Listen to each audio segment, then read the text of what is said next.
How's it going, guys? Let's look at Luna Classic because it is a coin that has gone absolutely parabolic in the last week, really, and even in the last month, it's just performing better than any other coin. Wow, up 36%. Last time I looked, it was at 18 or 19, and now it's almost at 22.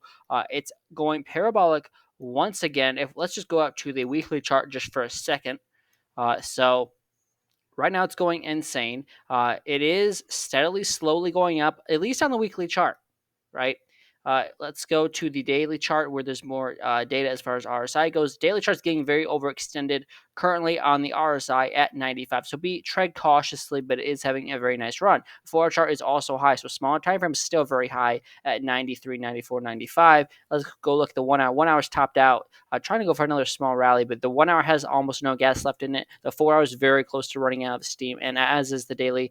And let's see if there's any data on the 3 days high too. I would overall, this definitely could pump another 30, 40, 50%. But if you're looking macro long term for like a long term swing trade, that's not where I would be entering a position right here. It made a higher high.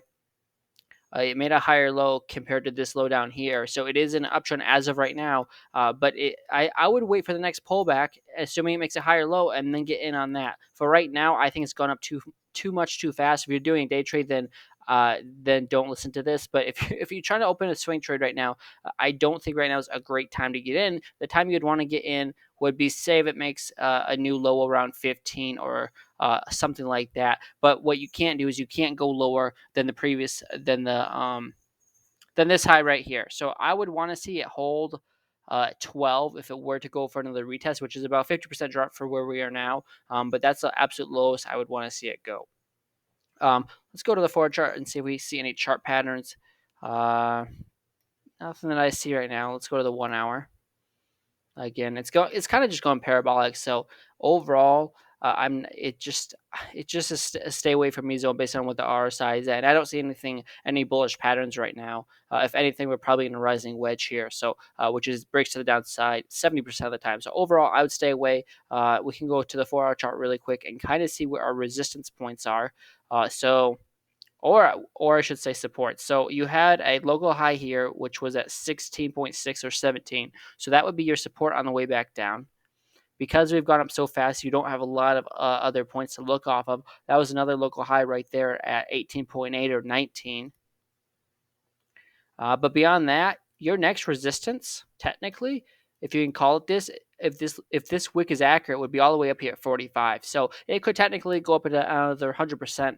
But that's the next resistance I see for Lunar Classics. So really, RSI is way overcooked, but you don't have any resistance. So unless it comes back below 18, or I should say below 19, technically the next target would be 45. So just keep that on the radar. 45 is on the table, but if it does come back below 19, then I will look for more downside. So if you go back below 19, I'm looking for more downside. But if it keeps ripping to the upside, the target technically would be 45. So if you're doing a day trade, 45 could be your target. If you're doing a swing trade, I would still hold out. I don't think it's worth the risk to reward right now. But that's all I got. If you guys have any other requests you would like me to look at, let me know, and I'll look at them. Short term for maybe the rest of the day, this looks really bullish. But probably for the next week or two, you're gonna see a major pullback. That's all I got. I'll see you guys in the next live stream or next stream, I should say.